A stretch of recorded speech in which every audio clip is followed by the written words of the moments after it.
O primeiro gráfico que eu compartilho com vocês, pessoal, é um gráfico curioso. Para curiosidade, esse gráfico ele mostra a nossa taxa Selic real, não é o DI, então a taxa Selic, tá? Menos a inflação acumulada de 12 meses, menos o IPCA, uma continha de subtração simples, para a gente ver qual foi a evolução plano real para cá, mas principalmente Lula 1 para cá, qual foi a evolução do nosso juros real. Tá? E aqui eu trago só uma curiosidade, que essa tendência, por incrível que pareça, é de queda. Então o Lula começou lá em 2002 com juros real de 14%, Selic menos inflação, acumulada de 12 meses. Tá? Chegamos ali na Dilma, 2016, cerca de 8,24% de juros real. E agora a gente está arrumando, caso semana que vem o Roberto Campos não faça nada, não suba e nem desça, a gente deve manter ali por volta dos 7,5%, 7% de juro real.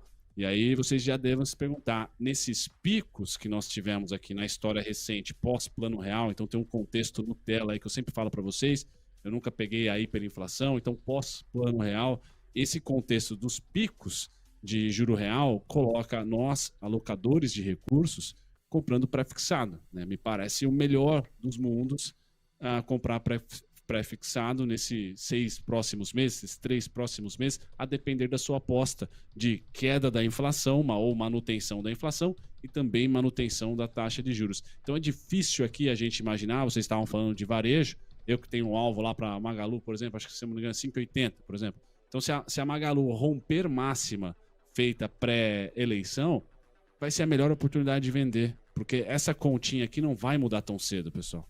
Esse juro real aqui só tende a abrir até, com a queda da inflação e com o risco fiscal de uma PEC.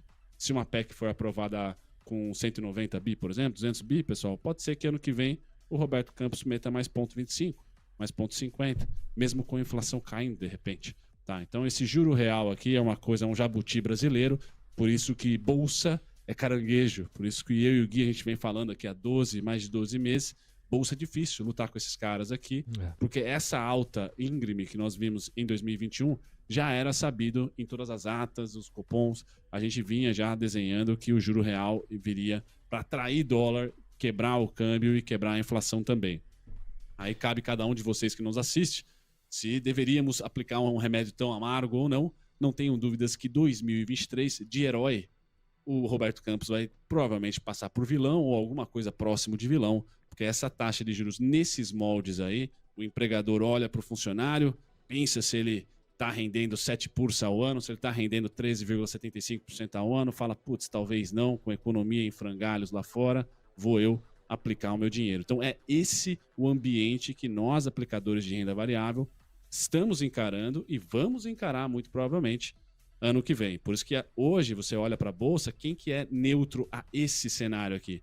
Bancão, certo? E commodities exportadoras. Tá? Precisa, como o Gui falou, tomar uma pancada nos juros DI, que é o primeiro sinal para daqui a um tempo o Roberto Campos corte essa taxa de juros. Lógico que ano que vem a gente tem esse cenário de corte, mas não vejo no primeiro tri ou quiçá até no segundo tri esse corte vindo. Então é com essa foto que a gente vai começar o ano de 2023. Bruno, você tocou num ponto que eu tava para tocar há algum tempo já no programa, eu em alguns momentos achei precoce, não deixa a bola rolar, vamos ver qual que vai ser a pegada fiscal do Lula, porque até o momento os caras estão chutando lá no alto, estão contando já com desidratações, nós sabemos como funciona esse jogo, e o Congresso Nacional, veja só você, está sendo grande o poder de moderação neste momento, pegando aqui a linha do mercado e de sustentação fiscal.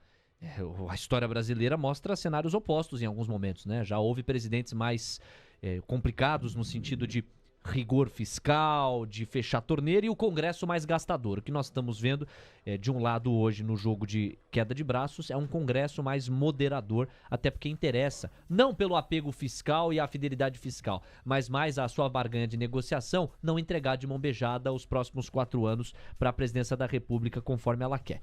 Isso posto, eu digo que você tocou num ponto importante, porque quando você fala do Roberto Campos Neto vir a ser um vilão, eu colocaria um marca-texto sobre estas tuas palavras. Eu não me surpreenderia caso o Lula não modere de fato o discurso e busque uma arquitetura fiscal sólida para o país, que aí sim permita que a curva de juros baixe e dê instrumento concreto para o Copom baixar a Selic. eu não me surpreenderia com o Lula empurrando a culpa para Roberto Campos Neto e ainda dizendo que é legado de Bolsonaro, a tal da herança maldita. Olha, ninguém mandou dar a independência ou a autonomia para o Banco Central. Eu vejo o Lula dizendo isso se ele não mudar ou pivotar o discurso do ponto de vista fiscal.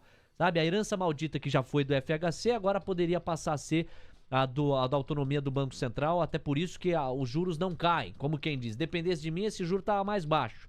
Então, eu acho que essa pode ser uma das nuances a depender da estratégia de Lula. Se você perguntar se eu acho estratégico que ele adote esse discurso, não acho. Até porque isso só reforça, uma vez que a autonomia está garantida para o Banco Central, os instrumentos para o BC continuar agindo. E o custo político será de Lula, não do BC. Porque ali não é uma eleição, certo, popular. A cadeira da presidência da República é. E aí, gostou desse conteúdo? Olha, de segunda a sexta, das 8h30 ao meio-dia, tem muito mais ao vivo aqui no YouTube do TC. Eu te espero no Expresso da Manhã. Até lá!